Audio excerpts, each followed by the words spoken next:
ማያስመስል አንድ ፍጡር ቢኖር ህፃን ልጅ ነው። በቃ በስማም ምን አይነት ንጹህ ፍቅር ነው።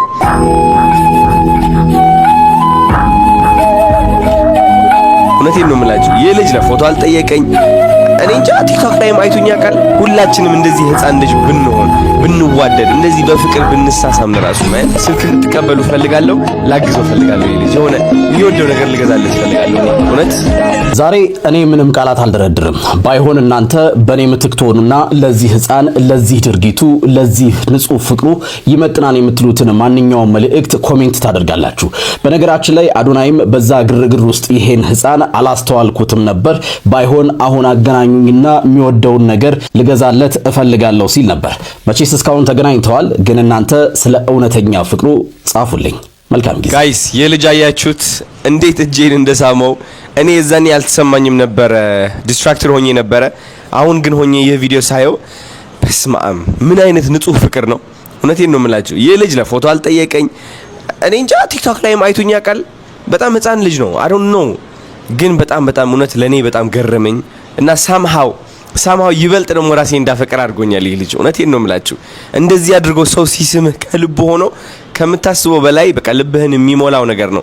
እኔ እውነቴን ነው የምላችሁ ያደገ ሰው ከሚያፈቅረኝ እንደዚህ ህፃን ልጅ እንደዚህ ቢያፈቅረኝ እኔ በእጥፍ እታከማለሁ ውስጤ ማለት ነው። በቃ ማያስመስል አንድ ፍጡር ቢኖር ህፃን ልጅ ነው። በቃ እውነት ኢትዮጵያ እንደዚህ ህፃን ልጅ ብትሆንልን፣ ሁላችንም እንደዚህ ህፃን ልጅ ብንሆን፣ ብንዋደድ፣ እንደዚህ በፍቅር ብንሳሳም ለራሱ ማን ቃደም።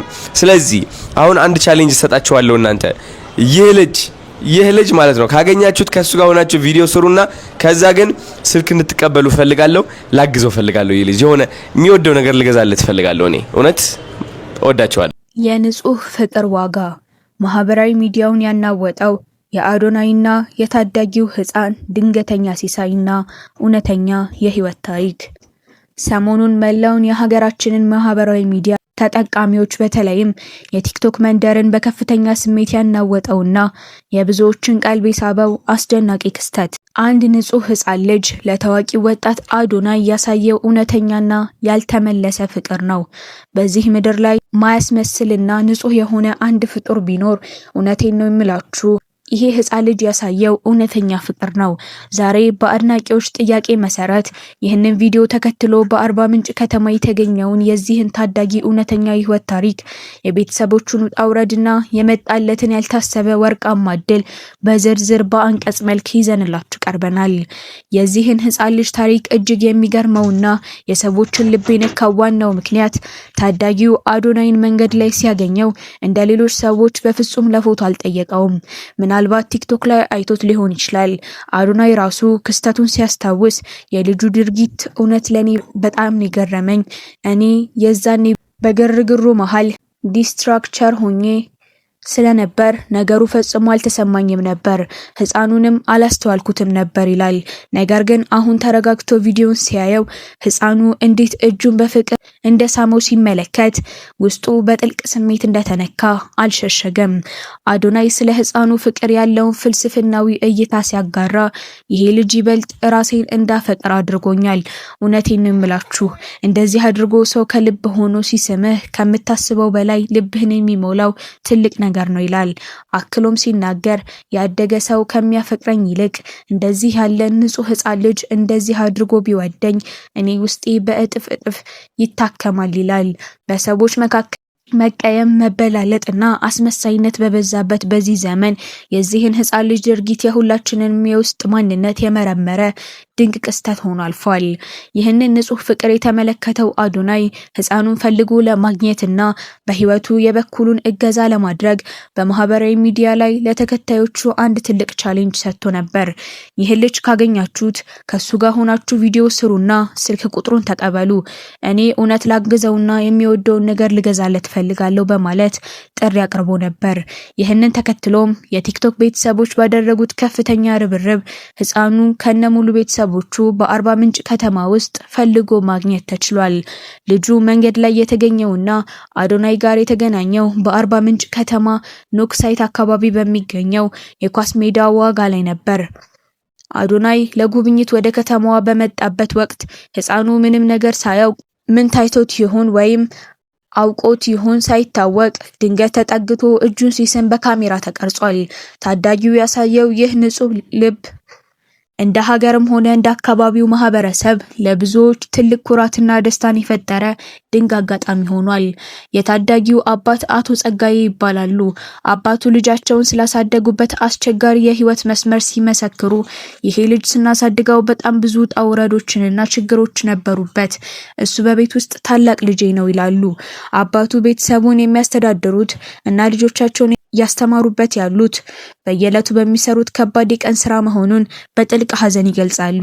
የቀን ስራ ሰርተው ደክመውና ለፍተው የሚያገኙት ገቢ ግን የቤተሰቡን መሰረታዊ ፍላጎት ለማሟላት እጅግ አስቸጋሪ እንደሆነባቸው አልሸሸጉም። አቶ ጸጋዬ ቤተሰባቸውን ይዘው የሚኖሩት በኪራይ ቤት ውስጥ ነው። በቤት ኪራይ ክፍያ ምክንያት የሚመጣባቸውን ችግር ሲያብራሩ የኪራይ ቤት ስንኖር አንዳንዴ ሲቸገረን መኖሪያ አቅጣጫችንን እንቀይራለን። በፊት 03 በሚባሉ አካባቢ ነበር የምንኖረው። እዚያ የቤት ኪራይ ሲቸገረንና መክፈል ሲያቅተን ነው ልጆቼን ይዤ ወደዚህ የመጣሁት በማለት መራራውን እውነት ይናገራሉ። ዛሬ ከዚህ ቤት ነገ ደግሞ ከሌላ ቤት ውጡ እየተባሉ በአካባቢው ቀበሌ ጭምር እየተፈናቀሉ በኪራይ ቤት አዙሪት ውስጥ ልጃቸውን እያሳደጉ መሆናቸውን ያስረዳሉ። የታዳጊው ሕፃን ባህሪ ከተራ ልጆች የተለየና እጅግ የላቀ ፍቅር ያለው መሆኑን አባቱ ይመሰክራሉ። እሱ እያደገ ያለው እንደሌላው ልጅ በጥሩ እንክብካቤ ባይሆንም ለሰው ግን እጅግ በጣም ፍቅር የሚሰጥ ልጅ ነው። ታዋቂ ሰው ብቻ ሳይሆን ምስኪን ሰዎችን መንገድ ላይ ሲያገኝ እነሱ መተው ስለ ማርያም ብር ስጠኝ ካሉት ሕፃኑ ስለ ማርያም ማለት እኮ ብር ስጠኝ ማለት ነው ብሎ ተረድቶ የሱን ኪስ ፈትሾ ያለችውን ሳንቲም ለእነዚያ ምስኪኖች የሚከፍል ልዩ ቅንነት ያለው ታዳጊ ነው። አዶናይ ለዚህ ልጅ መልካም ነገር አደርጋለሁ ማለቱ ለአባቱ ትልቅ እረፍትና ደስታን የሰጠ የፈጣሪ ስራ ሆኖላቸዋል። የህፃኑ እናትን በበኩሏ ስለ ልጇ የወደፊት እጣ ፋንታ ያላትን ጥልቅ የእናትነት ምኞት በቁም ነገር ገልጻለች። እናት ስትናገር እኔ የምመኘው ልጄ እንደ እኩዮቹ እንደ ሌሎች ልጆች አይነት ደህና ትምህርት ቤት ገብቶ እንዲማር የተሻለ ቦታ ደርሶ ማየት ነው ትላለች። በትምህርት ቤትም ሆነ በሌላ ቦታ የሚፈልገውን ነገር አግኝቶ የተሻለ መጫወቻ አግኝቶ እንደ እኩዮቹ በደስታና በሰላም እንዲያድግላት ያላትን የውስጥ ናፍቆት በየዋህነት ገልጻለች።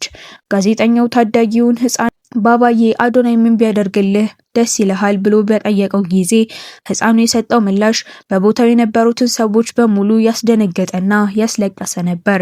ህፃኑ ለሱ መጫወቻ ወይም ከረሜላ ከመጠየቅ ይልቅ ለአባቴና ለእናቴ ስራ ቢሰጣቸው ጥሩ ደረጃ ላይ ብንደርስ ቤት ቢሰጠን ደስ ይለኛል በማለት የቤተሰቡን ችግር በጥልቀት ተረድቶ ተናግሯል። እሱ አክሎም ጥሩ ትምህርት ቤት ገብቶ መማርና ጥሩ ደረጃ ላይ ደርሶ ለወላጆቹ መድረስ እንደሚፈልግ በትልቅ ሰው አእምሮ ተንትኖታል። በቪዲዮ ማጠቃለያ ላይ አቅራቢው ለአድናቂዎቹ ትልቅ ማሳሰቢያና ሚስጥር አጋርቷል። ከዚህ ቀደም በተለያዩ የሶሻል ሚዲያ ገጾች ላይ እነዚህን ህፃናት ፎቶ በመለጠፍ የቤተሰቦቹን ቁጥር ነው እየተባለ የሚቀመጠው ቁጥር ፌክ ወይም ውሸትና የሰዎችን ስሜት ተጠቅሞ ገንዘብ ለመሰብሰብ የተደረገ ሴራ መሆኑን አጋልጧል። አሁን ግን ትክክለኛውን የአባትየውን የአቶ ጸጋዬ ስልክ ቁጥር ከላይ በቪዲዮ ላይ ያስቀመጠ ሲሆን የአባቱ ስልክ ስክሪን የተሰበረና ትንሽ ስለሚያስቸግር ደውለው ለሚያግዟቸው ሰዎች በትዕግስት እንዲሞክሩ አደራ ብሏል። የዚህን ህፃን ልጅ እውነተኛ ታሪክ፣ ንጹህ ፍቅርና የዋህነት እንዴት ታላቅ የሰማይ ሲሳይ ይዞ እንደሚመጣ በተግባር ያሳየ ድንቅ የህይወት መጽሐፍ ነው። የአርባ ምንጭና የጋሞ ማህበረሰብ ለአዶናይ ያላቸውን ጥልቅ ፍቅርና አክብሮት በድጋሚ በመግለጽ ይህ ታዳጊ የተሻለ ትምህርት ቤት ገብቶ የሀገሪቱ ትልቅ ኮከብ እንዲሆን ሁላችንም የበኩላችንን እንድንወጣ ጥሪ ቀርቧል። ለመሆኑ እናንተ በአዶናይ እጅ ላይ ወድቆ በሳመው ህፃን ልጅ ንጹህ ፍቅርና ለአባቱ ስራ እንዲሰጥ በጠየቀው ድንቅ ምላሽ ላይ ምን አይነት አስተያየት አላችሁ? ያላችሁን ማንኛውንም የበጎ አጋርነት ሀሳብ ኮሜንት ላይ አስፍሩልን። ቪዲዮውን ላይክ እና ሼር በማድረግ ይህንን ታላቅ እውነት ለብዙዎች አጋሩ። ለቻናላችን አዲስ ከሆናችሁ ሰብስክራይብ ማድረጋችሁን አትርሱ። ስላዳመጣችሁኝ ከልብ አመሰግናለሁ።